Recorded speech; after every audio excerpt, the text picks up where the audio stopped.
एक सुखापुर नाम का गांव था। उस गांव में एक गरीब दादी और उसके पोता उसके साथ में रहता था। उसका नाम रवि था और उसके दादी का नाम उर्मिला था। दादी, आज आप गई नहीं? नहीं बेटा, मेरा बहुत सर दर्द कर रहा है। ठीक है माँ, आप आराम करो। हाँ बेटा, चलो अब खाना खा लेते हैं, फिर पापड़ भी बनाने हैं। रवि के माता पिता नहीं थे। उसकी दादी ही रवि का पालन पोषण करती और घर चलाने के लिए पापड़ बेचती। फिर दोनों खाना खाते और पापड़ बनाकर सो जाते हैं। अगले दिन रवि की दादी पापड़ बेचने सुबह निकल जाती और गांव-गांव पापड़ बेच शाम तक घर आ जाती। बेचारी उर्मिला थक हार कर आती, फिर शाम को रवि को पैसे देती और पापड़ के सामान और सब्जियां लेने भेजती। वैसे ही रवि भी अपने समझदारी से सब सामान लाता और दादी को हाथ में दे देता।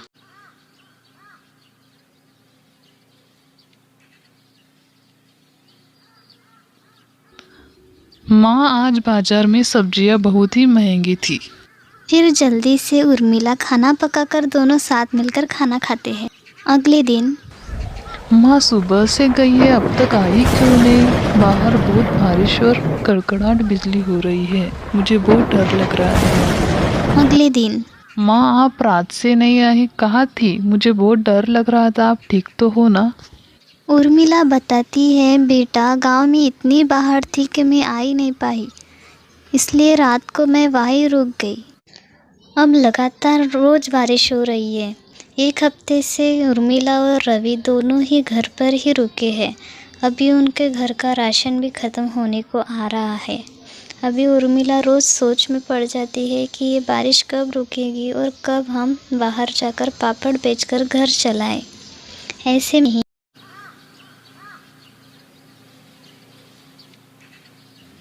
माँ, कोई है क्या? मुझे बहुत ज़ोर से भूख लगी है, क्या आप मुझे थोड़ा खाना दे सकती हो?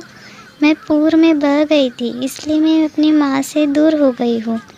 प्लीज़ माँ, मुझे थोड़ी रोटी दे दो।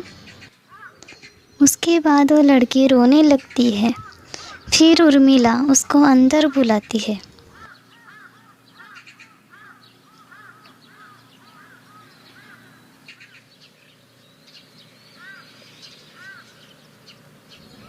माँ, मैं पूर से बह गई थी, इसलिए मैं अपनी माँ से जुदा हो गई हूँ।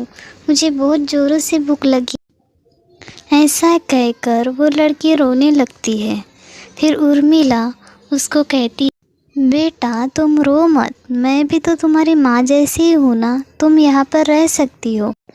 उर्मिला बच्चे को खाना देती है और बच्ची भी बहुत लगाव से खाना खाने लगती है। जैसे ही खाना हो जाता है तो बच्ची, माँ आपने मुझे खाना दिया है, उसके लिए मैं आपकी आभारी हूँ। ऐसा कहकर वो बच्ची एक सोने का अंडा उसके दादी को दे देती है और कहती है, माँ ये सोने का अंडा जादुई है, और कहकर गायब हो जाती है। रवि की दादी अब समझ जाती है कि वो लड़की कुछ साधारण लड़की नहीं थी। फिर वो सबसे पहले उस अंडे से गांव की बारिश रुकाने के लिए कहती है। वैसे ही बारिश थम जाती है और गांव में फिर से सूर्य देव निकल आते हैं। अब उर्मिला उस अंडे से बहुत सा अनाज मांगती और गांव में 1 रुपये थाली कर कर अनाज बांटती, और अब गरीब लोग भी उर्मिला के पास आकर खाना खाते और उर्मिला सबकी मदद भी करती।